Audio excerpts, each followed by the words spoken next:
Good morning guys! So ngayon, magsarado ako ng tindahan. Happy day.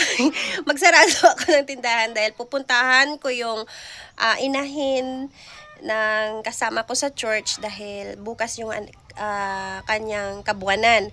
So, pupuntahan ko para i-check ko kung baka nag-advance siya o hindi. Bilang isang may-ari ng butakal or ng barako, tungkulin namin i-monitor namin kung nanganak ba siya o wala para mag-i-inject kami every 3 days. Nag-i-inject kami niyan kapag nanganak na. So, of course, mag-inject tayo ng iron. So, ngayon, papunta ako ng Tiangge dahil marami na ding wala dito sa tindahan. Tignan nyo, o diba? Marami nang wala sa tindahan. So, kung ano yung kulang, bibili na rin ako. Then, daanan ko yung inahin. Tara, samahan nyo ako. Wait lang, magsarado muna. So, ito na mga katropa, papunta na ako sa aming bigal. Aming bigal.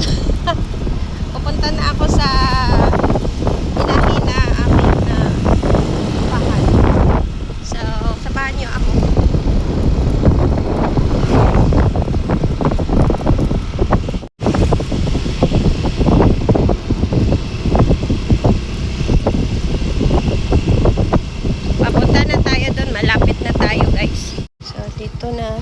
Dito na banda.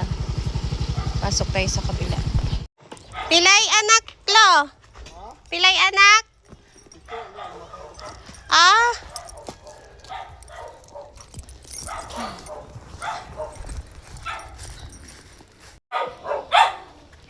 Ay, kadako niya, no?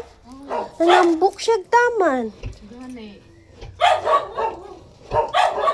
2, 4, 6. Sakit sa mga baktin. Pito unta, yun ang tayo gusto. Matay? Si Lolo. Ay, wala siya kagawas tayon. Kuan. Ay, karon ra na. Dako, siya ito kinadakaan ni. Ang dauna ko nung anak kay Tiil, mangguguno. Naputan di ay na. Paggawas, luya na siya. Siya ito kinadakaan. Naputan na. Tawon. Laliwat sa butakal upuan o mga diri. Ako kay siya. Nambuk kay siya. Unom ra kabuok ang kuan. Unom kabuok ang buhi. Tatay usa. So pito unta tanan. Pero healthy kay mga baktin. Siyempre healthy kay sila kay jutay ra sila sa sulod sa tiyan niya ang inahanda ko kayo. Nanambok. So usa po na siya dahilan nga gamay ra ang baktin, jutay ra ang baktin kay dako ang inahan tambok. Pero healthy kay mga piglets. Tara man yang ginata. Ay mga katropa, nandito na ako sa bahay. So magbukas naman tayo ng tindahan. So this is my life if I'm only one. O diba nakakapagod. Aalis, magsarado ng tindahan, pag-uwi, mag-ano ng tindahan, mag-open. So, yan lang nabili ko. Ayan. Yung sa tingin ko, wala na, ubos na. So, ayun mga katropa, yung baboy. 6 lang ang anak.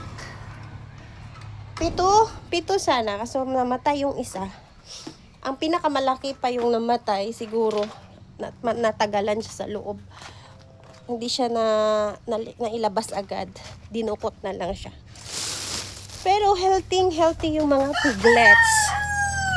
Basta konti lang, healthy talaga sila, mga malulusog. So, ganyan ang mangyayari. And bukas, mag-inject din kami doon sa kabila dahil may nanganak din doon nung nakaraang araw. So, mag-inject kami ng iron. Ay, Ginoo. That's all for today. Thank you.